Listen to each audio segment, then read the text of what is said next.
Assalamualaikum, selamat berjumpa, selamat kembali menyimak video-video saya. Baik, masih melanjutkan kajian seputar jodoh dan pernikahan ya. Saya sering melihat kajian-kajian di TV, dan terutama kajian tentang pernikahan, begitu banyaknya gitu angka perceraian atau ibu-ibu yang bermasalah dalam pernikahannya gitu karena banyaknya perselingkuhan gitu ya, pernikahan siri gitu dari yang dilakukan oleh suaminya. Sebetulnya banyak juga ini kejadian perselingkuhan itu yang dilakukan oleh seorang istri ya. Jadi sebetulnya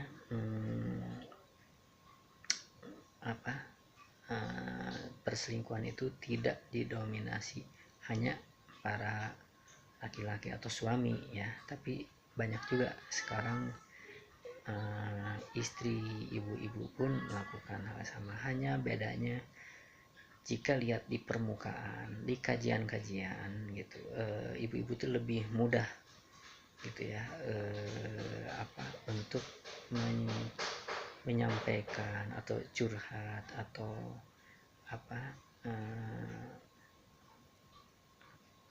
keluhannya, itu menyampaikan keluhannya di kajian-kajian pengajian gitu. Kalau laki-laki biasanya lebih condong mereka tuh menyimpannya gitu ya, memang dari karakter ya.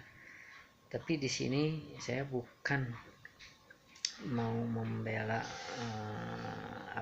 laki-laki atau perempuannya ya, tapi di sini mau membahas bagaimana mencari pasangan yang buahnya yaitu untuk nanti di pernikahan gitu. Memang ada yang pernikahannya mungkin tidak melalui seperti apa konsep yang saya sampaikan, tapi bisa langgeng di pernikahannya ya, alhamdulillah gitu ya, kita patut disyukuri. Tapi di sini saya mau menyampaikan karena mungkin angka perceraian angkatan tahun 70-an, 80-an, 90-an, bahkan 2000-an itu makin hari makin meningkat ya. Karena apalagi mungkin tahun sekarang medsos itu salah satu penyumbang juga ke angka, menyebabkan angka perselingkuhan yang menyebabkan perceraian gitu ya. Tapi sebetulnya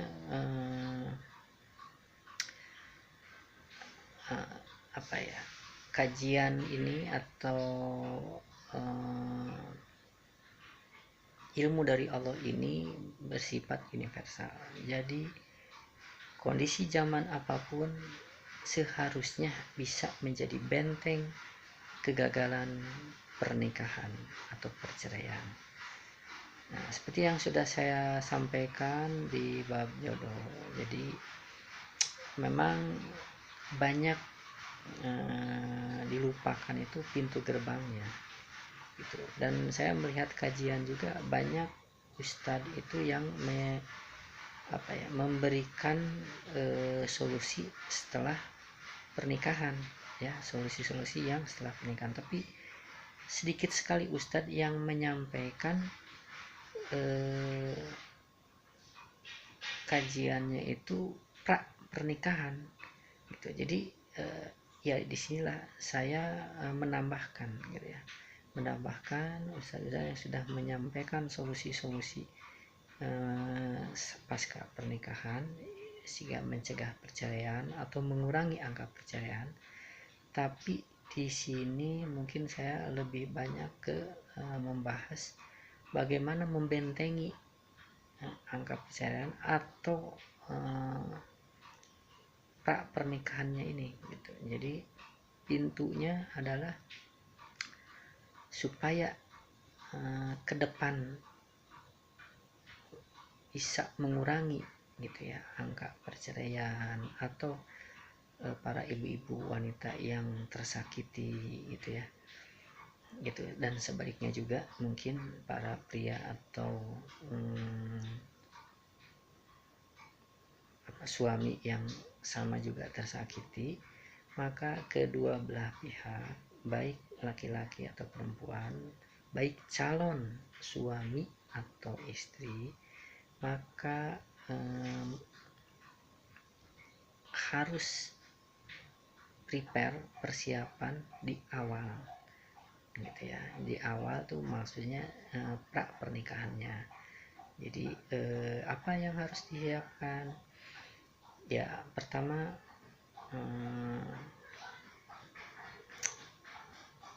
dalam mencarinya gitu ya. Pernah saya sampaikan di bab jodoh, ada baiknya gitu ya kalau mencari jodoh tuh itu kan kalau kita melihat contoh Rasulullah dari orang-orang yang kita kenal ya, mungkin lewat jadi perjodohan tuh tidak selalu negatif ya gitu. Yang maksud saya di sini menyampaikan perjodohan tuh berarti bukan memaksakan seorang pasangan harus menikah, enggak, tapi perkenalannya ya. Di sini saya jelaskan. Jadi perkenalannya bisa lewat pintu-pintu yang baik gitu ya. Salah satunya mungkin relasi orang tua, teman gitu, tetangga gitu, yang mungkin kita bisa meminimalisasi informasi-informasi yang salah atau informasi yang miss gitu ya. Kenapa? Karena kalau orang yang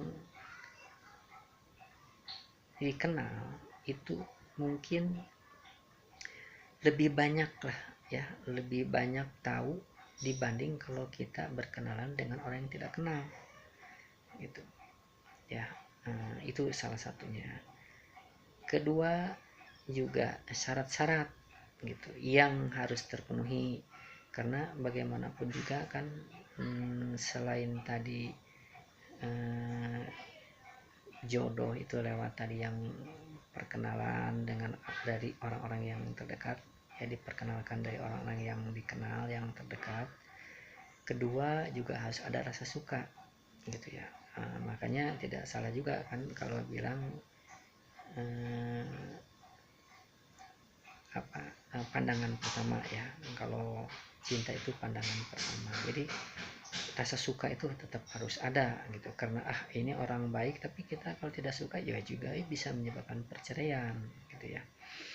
Jadi memang basicnya, dasarnya tetap rasa cinta, rasa suka, rasa tertarik itu di awal pertemuan tuh harus ada gitu ya. Baru jadi dari perkenalan pun gitu itu kita rasa suka juga gitu ada gitu. Atau bisa juga kita menyukai si A gitu ya, baik laki atau perempuan, lalu kita minta diperkenalkan.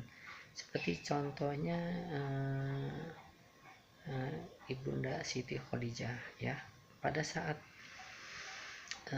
menginginkan atau berhasrat kepada Rasulullah itu kan Siti Khadijah tentunya melihat dulu kan, ada rasa suka dulu, ada pandangan pertama, menyukai, rasa suka, rasa cinta terhadap Rasulullah, lalu baru menyampaikan kepada orang terdekatnya Rasulullah hasrat dari Siti Khadijah ini kepada orang terdekat Rasulullah ya gitu ya. Dan kebetulan mungkin bersambut gayung gitu, gayung bersambut ya, disebutnya gayung bersambut, maaf. Jadi pada saat orang terdekat Rasul itu menyampaikan hasrat Khadijah, disambutlah oleh Rasulullah yang kebetulan Rasulullah juga menyukainya gitu. Jadi ada rasa ketertarikan dulu, rasa suka ya gitu ya. Jadi tetap itu pintu gerbangnya. Nah terus itu alurnya ya. Jadi terus kemudian ada khitbah yang pernah sampaikan atau lamaran gitu ya. Nah dilakukanlah lamaran. Nah, lamaran itu adalah untuk memperdalam ya, memperdalam dari tadi awalnya dari rasa suka itu, terus perilakunya gitu, adabnya, terus pola pikirnya, wawasannya, apakah cocok gitu. Karena dalam Islam juga ada salah satunya apa, menikahlah dengan pasangan yang sepadan gitu. Jadi sepadan itu yang pernah saya jelaskan sebelumnya ya, bukan harus sama gitu ya, tapi pola pikir, wawasan gitu ya, terus dari secara ekonomi gitu. Walaupun Rasulullah dulu sebagai karyawannya Siti Khadijah, tapi Rasul bukan orang miskin juga gitu ya, bukan, maksudnya bukan dari lingkungan duafa juga enggak gitu. Rasulullah keluarganya keluarga terpandang juga gitu. Jadi disitulah ada kesepadanan gitu, ada persamaan. Jadi kenapa harus sepadan? Karena nanti jadi tidak banyak permasalahan dalam rumah tangganya. Misalnya gini, kalau secara ekonomi ya, kalau tadi secara wawasan, keilmuan, pola pikir harus sepadan. Kenapa? Karena nanti dalam menentukan arah nanti perjalanan rumah tangganya itu bisa seiring gitu. Nah sama gitu, kalau secara ekonomi juga, kalau sepadan dengan enggak nanti berpengaruh juga nanti dalam pengelolaan atau dalam manajerial ekonomi keluarga gitu ya. Gimana si harta ini dikelolanya, itu nanti akan ada penyesuaian gitu ya, pengaturannya gitu, tidak terlalu jomblang, tidak terlalu jauh gitu. Kalau orang kaya terus dengan orang yang jauh gitu ya, latar belakang ekonominya, nanti biasanya banyak gitu yang kasus-kasus nanti karena di manajemen keuangan keluarganya nanti akan banyak perbedaan dalam mengelolanya gitu ya, dalam prinsip-prinsip pengelolaannya gitu. Itu yang akan sulit nanti, itulah yang akan menjadikan angka perceraian juga gitu. Nanti mungkin akan dijelaskan juga lah kalau ada pertanyaan apa contoh-contohnya gitu ya. Tapi di sini juga saya menjelaskan alurnya dulu gitu ya. Jadi alurnya seperti itu. Terus setelah sepadan gitu, semua perilaku, ada kecocokan, keilmuan, wawasan, pengetahuan, pendidikan, ada kecocokan. Tapi kadang dalam perkenalan itu ada yang tersembunyi gitu. Pertama, tersembunyi yang memang kita menyembunyikan. Kedua, pengetahuan masa depan, karena hari esok, lusa, tahun depan, bulan depan, dan puluhan tahun ke depan itu hanya Allah yang tahu. Pengetahuan takdir masa depan itu hanya Allah yang tahu. Oleh karena itu Allah membuka ruang gitu ya untuk mendapatkan rahasia itu. Bagaimana caranya? Dengan istikharah ya.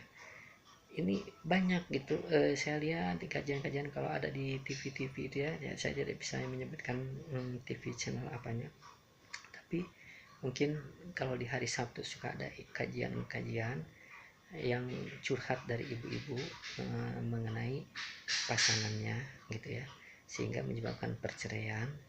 Nah itu kebanyakan ya dibahas kasus-kasus setelah setelah terjadinya rumah tangga kan, setelah terjadinya pernikahan.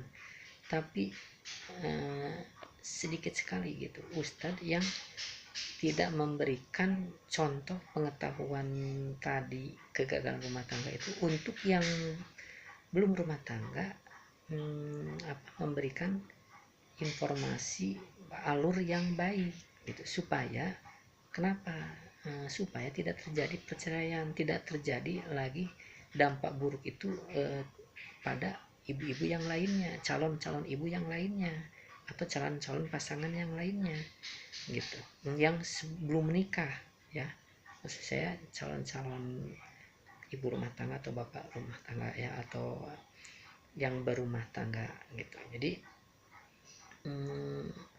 karena kalau hanya dikaji setelah pernikahan ya nanti terjadi lagi perceraian, terjadi lagi kasus lagi gitu. Nah di sini saya mencoba gitu masuk di ruang yang kosong informasi ini, yaitu alurnya gitu ya.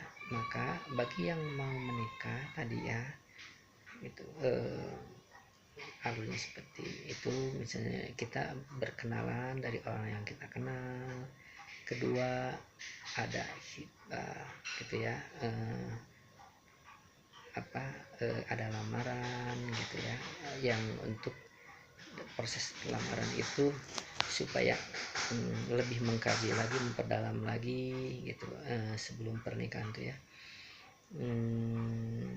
pengetahuan tentang pasangan kita. Terus juga kalau kita sudah mantap secara hati, lalu kita sepatutnya dan bahkan mungkin wajib ya, apalagi saat ini banyaknya pergaulan-pergaulan bebas gitu ya, medsos-medsos itu, istihoroh, sholat istihoroh gitu ya, berdoa ya pada Allah gitu, apakah betul pasangan ini cocok untuk kita gitu ya, apakah bisa langgeng gitu kan, apakah memang kebaikan pasangan kita itu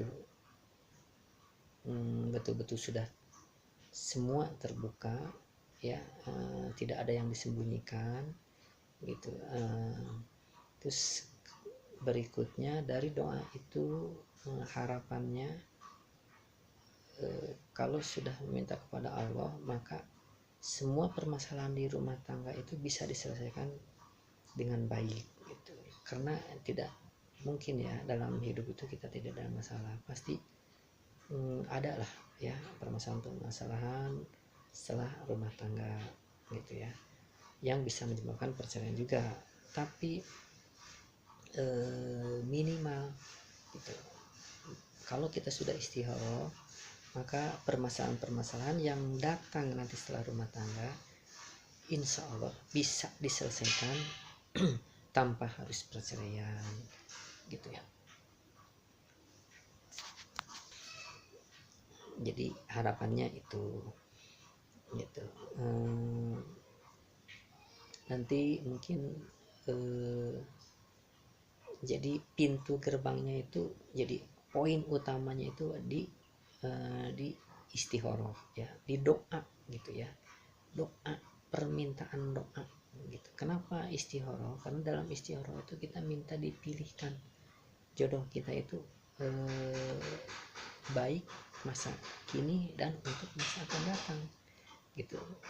Kalau kita rasa cinta, rasa suka itu saat ini gitu ya, tapi kalau istihoroh itu kita untuk memantapkan, mendapatkan pilihan yang dari Allah, yang karena Allah lah semua rahasia masa kini, masa lalu dan masa akan datang gitu. Itu ya, jadi istihoroh gitu ya, saya tegaskan di sini, ini jadi salah satu yang saat ini tuh wajib, hukumnya wajib istihoroh itu. Itu kenapa wajib, mungkin nanti akan disambung dengan video-video saya selanjutnya ya. Untuk saat ini saya menyampaikan alurnya dulu ya, alurnya gitu, sehingga insya Allah diharapkan menurunnya angka perceraian gitu ya. Nah terus bagaimana Pak kalau saya non muslim? Ya sama sebetulnya, mungkin muslim non muslim kan ada cara doa ya, memintalah gitu pada Allah gitu ya. Jadi